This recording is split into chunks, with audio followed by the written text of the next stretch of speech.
চমু বাণিজ্যিক বিৰতিৰ পাছত মৰ্নিং লাইভ অনুষ্ঠানৰ এটি বিশেষ শিতান জ্যোতিষাস্ত্ৰ শিতান্তিৰ মাজলৈ মই নিন্দিতা হৈকে সকলোকে স্বাগতম জনাইছো। প্ৰতিদিনৰ দৰে আজিও আমাৰ সৈতে উপস্থিত আছে জ্যোতিষাস্ত্ৰবিদ কিৰয়ং ডাঙৰীয়া। তেওঁ জনাব আজিৰ দিনটো ৰাশিফল আৰু লগতে জনাব কি ৰং পৰিধানে আজি আপোনাৰ দিনটো শুভ কৰি তুলিব। দাদা আপোনাক স্বাগতম জনাইছো আমাৰ অনুষ্ঠানৰ মাজলৈ। ধন্যবাদ, নমস্কাৰ।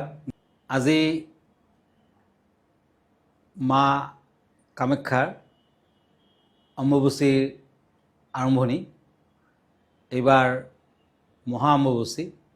গতিকে এই মহা অম্বুবাচীৰ পবিত্ৰ সময়খিনিত আপুনি নিৰামিষ আহাৰ গ্ৰহণ কৰক।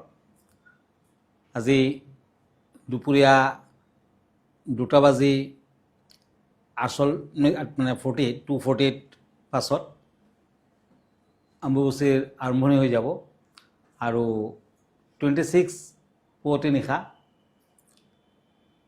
3:11 লৈ অম্বুবাচী চলি থাকিব। গতিকে এই সময়খিনিত আপুনি যদি দুখীয়াজনক খাদ্যদ্ৰব্য আদি দান কৰিব পাৰে, অন্নদান বুলি কোৱা হয়, আপুনি নিশ্চয় মাতৃৰ আশীৰ্বাদ লাভ কৰিব পাৰিব। আৰু এই কেইদিনৰ ভিতৰত এদিন হ'লেও আপুনি কিন্তু কল আৰু গাখীৰ খাবলৈ নাপাহৰিব আৰু দুখীয়াজনকো সেইবিলাক বস্তু খাবলৈ দিয়ক, লগতে ফল মূল বিশেষকৈ আম খাবলৈ দিয়ক। তেতিয়া দেৱী মাৰ আশীৰ্বাদ লাভ কৰিব পাৰিব।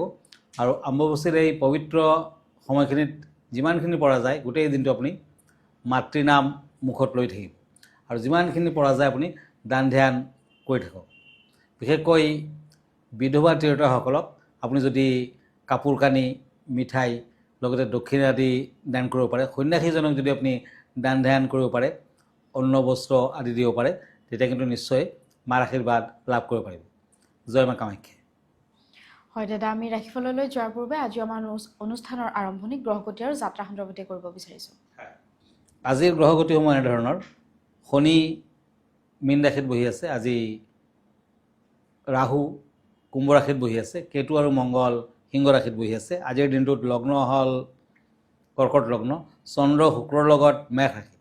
আজি বৃহস্পতি, ৰবি আৰু বুধ মিথুন ৰাশিত বহি আছে। আজিৰ দিনটোত তিথি কৃষ্ণদ্বাদশী, সুকৰ্মা যোগ, মেষ ৰাশি, ক্ষত্ৰিয় বৰ্ণ। আজি ভৰণী নক্ষত্ৰ, নৰগণ, যাত্ৰা মধ্যম। আজি পশ্চিম দিশত অৱশ্যে যাত্ৰা নাই। শুভকৰ্ম গৰ্ভাধান, জাতকৰ্ম, নামকৰণ, গ্ৰহ পূজা, শান্তি অষ্টন, হাল যাত্ৰা আদি। আজিৰ দিনটোত ক্ৰয় বিক্ৰয় কৰা নিষেধ আৰু পুৰৈ শাক খোৱা নিষেধ।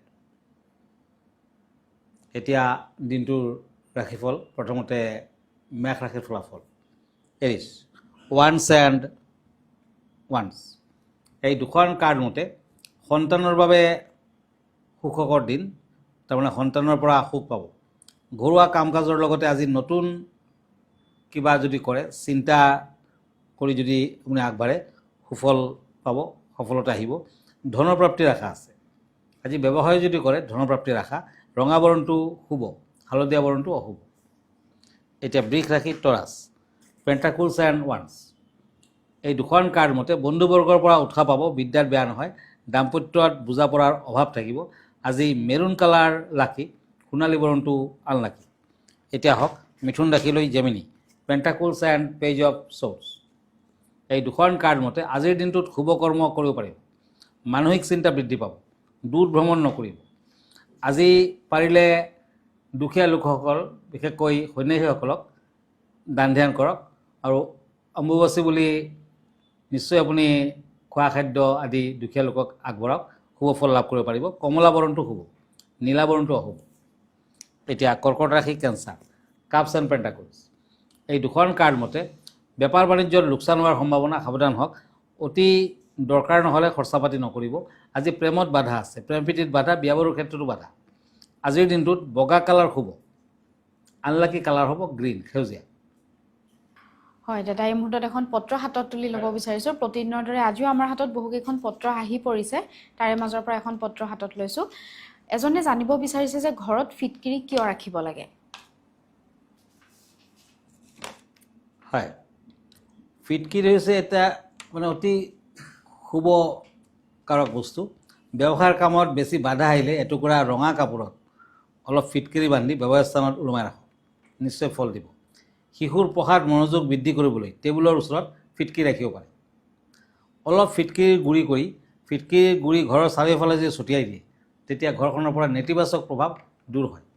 গতিকে ফিটকিৰিটো হৈছে দেৱ-দেৱীৰ বাবে অতি প্ৰিয়। হয়, আমি পৰৱৰ্তী ৰাশিফলৰ মাজলৈ আগবাঢ়ো। মনত ৰাখিব, আজি 2:48 PM পৰা প্ৰায় 2:48 অম্বুবাচীৰ আৰম্ভণি হ'ব। গতিকে ইয়াৰ আগে আগে আপুনি দেৱী মন্দিৰ বন্ধ কৰি ৰাখক। এইকেইদিন অহা 26 পুৱতি নিশালৈ দেৱীৰ ফালে চাব নালাগে, দেৱী মন্দিৰ বন্ধ ৰাখিব লাগে। ধন্যবাদ। এতিয়া মই night of shorts and once এই দুখন টেৰট কাৰ্ড ল'লোঁ। সিংহ ৰাশি, লিঅ'। পঢ়া শুনাত মধ্যম ফল পাব, কৰ্মস্থানত শুভ ফল, পাৰিবাৰিক সমস্যা থাকিব। আজি ক্ৰীম কালাৰ লাকি, গোলাবীয়া বৰণটো আনলাকি। এতিয়া আহিছোঁ কন্যা ৰাশিলৈ, কাপছ এণ্ড পেণ্টাকলছ। এই দুখন কাৰ্ড মতে শৰীৰত কিছু অসুস্থতা থাকিব, কৰ্মস্থানত মান সন্মান প্ৰাপ্তিৰ যুগ, প্ৰেমত আজি সমস্যা আছে, বিয়া বাৰুৰ ক্ষেত্ৰত সমস্যা দেখা যায়। আজিৰ দিনটোত কন্যা ৰাশিৰ জাতক জাতিকাসকলে সোণৰ আঙুঠি কনিষ্ঠাত পিন্ধক, ব্লেক কালাৰ লাকি, আকাশী নীলা বৰণটো আনলাকি। এতিয়া তুলা ৰাশি, লিব্ৰা, পেণ্টাকলছ এণ্ড কাপছ। এই দুখন কাৰ্ড মতে ভাই ভনীৰ লগত বিবাদ আদি হ'ব পাৰে, সাৱধান হওক। আজি দূৰ ভ্ৰমণ নকৰিব, নতুন সুসংবাদ লাভ, নীলা বৰণটো হ'ব, ক্ৰীম বৰণটো হ'ব। এতিয়া আহিছোঁ বৃশ্চিক ৰাশিলৈ, স্কৰপিঅ, ওৱান্স এণ্ড শ্বৰ্টছ। এই দুখন কাৰ্ড মতে বন্ধুৰ পৰা সুখ, ঘৰুৱা দিশত ভাল ফল, আৰ্থিক দিশত উন্নতি, বিদ্যাত বাধা আছে। আজি দান ধ্যান কৰক, শুভ ফল পাব, বগা বৰণটো হ'ব, ৰঙা বৰণটো হ'ব। হয় দাদা, প্ৰতিদিনৰ দৰে আজি বিষয় কেনেধৰণৰ আছে আমাৰ দৰ্শকসকলৰ বাবে? হয়, আজিৰ বিষয় হৈছে অম্বুবাচী। গতিকে মই আগতে কৈ থৈছোঁ যে আজিৰ পৰা অম্বুবাচীৰ আৰম্ভণি হৈছে, মানে হ'ব আজি দুপৰীয়াৰ পৰা আৰম্ভণি হৈ যাব আৰু অহা 26লৈ থাকিব। গতিকে সেই বিষয়ে দুএষাৰ কওঁ। আহাৰ মাহৰ 7 তাৰিখে মৃগশিৰা নক্ষত্ৰৰ 3টা পদ শেষ হ'লে মা ধৰিত্ৰী ৰজস্বলা হয় আৰু এই সময়খিনিতে অম্বুবাচী পালন কৰা হয়। অসমৰ প্ৰাচীন লোকাচাৰসমূহৰ ভিতৰত অন্যতম এই উৎসৱ। অসমত এইকেইদিন আমতি, হাত ইত্যাদি নামেৰে নিয়ম পালন কৰা হয়। নাৰী ৰজস্বলা হোৱাৰ দৰে পৃথিৱী ৰজস্বলা হোৱাৰ এক লোকবিশ্বাসৰ ভিত্তিতেই আহাৰ মাহৰ 7 দিন পিছত এই উৎসৱ পালন কৰা হয়। এই 4 দিনত পৃথিৱী অসুচী হৈ থাকে বুলি বিশ্বাস কৰি হিন্দুসকলে যিকোনো মাংগলিক কাম কাজৰ পৰা বিৰত থাকে। কামাখ্যাকে আদি কৰি সকলো দেৱী মন্দিৰত পূজা এই সময়ত বন্ধ থাকে। বিধৱাসকলে কেৱল ফল মূল খায়ে এইকেইটা দিন কটায়। আমতিৰ নিবৃত্তিৰ সময়ত বাচন বৰ্তন, সাজ পোছাক, ঘৰ দুৱাৰ আদি ধুই মুচি পৰিষ্কাৰ কৰাটো এই সময়ৰ অন্যতম বৈশিষ্ট্য। অম্বুবাচীৰ সময়ত আম আৰু এৱা গাখীৰ খালে সৰ্পভয় নাথাকে। কামাখ্যা ধামৰ ৰক্তবস্ত্ৰ পুৰুষে সোঁহাতত আৰু মহিলাই বাওঁ হাতত বা ডিঙিত ধাৰণ কৰিব লাগে। কামাখ্যা মন্দিৰৰ এই ৰঙা বস্ত্ৰখন হৈছে সুৰক্ষা, উৰ্বৰতা আৰু আধ্যাত্মিক শক্তিৰ প্ৰতীক। এই সময়খিনিত তান্ত্ৰিক কৰ্মৰ বাবে উত্তম হোৱাৰ কাৰণে দেশ বিদেশৰ বহু লোকে তান্ত্ৰিক কৰ্ম কৰে। এইকেইদিনত মাটি খন্দা, গছ ৰোৱা, হাল বোৱা নিষেধ। এইকেইদিন জলকীয়া গুড়ি, শুকান জলকীয়া, খিচিৰি আদি দৈ নিষিদ্ধ। ভিডিঅ'টিৰ যোগেদি খুব সুন্দৰকৈ তেওঁ ব্যক্ত কৰিলে অম্বুবাচীত কি কি নীতি নিয়মৰ মাজেৰে পালন কৰা হয়। দাদা, আমি পৰৱৰ্তী ৰাশিফলৰ মাজলৈ আগবাঢ়ো। হয়, cups and ace of swords, ধনুৰাশি, চেটেৰিয়াছ। কোনো আত্মীয়ৰ বাবে দুঃসংবাদ, আজি অধিক ভোজন নকৰিব, স্বাস্থ্য পাতিৰ হানি হ'ব পাৰে। আজি মঠ মন্দিৰ দৰ্শন কৰিলে আনন্দ লাভ কৰিব পাৰিব, কিন্তু দেৱী মন্দিৰ আজি দৰ্শন নকৰিব, কাৰণ দেৱী মন্দিৰ আজিৰ পৰা বন্ধ হ'ব। য়েলো কালাৰ লাকি, ব্লেক কালাৰ আনলাকি। এতিয়া আহিছোঁ পেণ্টাকলছ এণ্ড শ্বৰ্টছ, মকৰ ৰাশি, কেপ্ৰিকৰ্ণ। শৰীৰ বিশেষ ভাল বুলি ক'ব নোৱাৰি, ঘৰুৱা চিন্তা থাকিব, মানসিক শান্তি অৱশ্যে আবেলিৰ পৰা লাহে লাহে লাভ কৰিব পাৰিব। গোলাপীয়া বৰণটো হ'ব, নীলা বৰণটো হ'ব। এতিয়া আহক কুম্ভ ৰাশিলৈ, একুৰিয়াছ, ওৱান্স এণ্ড চেৰিয়ট। আজি ক'লা ছাগলীক কাঠল পাত খাবলৈ দিয়ক, শুভ ফল পাব। কুম্ভ ৰাশিৰ জাতক জাতিকাসকলে বেপাৰ বাণিজ্য কৰিলে লাভৱান হ'ব। আজি ব্লাড প্ৰেছাৰ যদি আছে সাৱধান হওক। আলহীৰ আগমন, গ্ৰীণ কালাৰ লাকি, কমলা বৰণটো আনলাকি। এতিয়া আহক মীন ৰাশিলৈ, কাপছ এণ্ড ওৱান্স।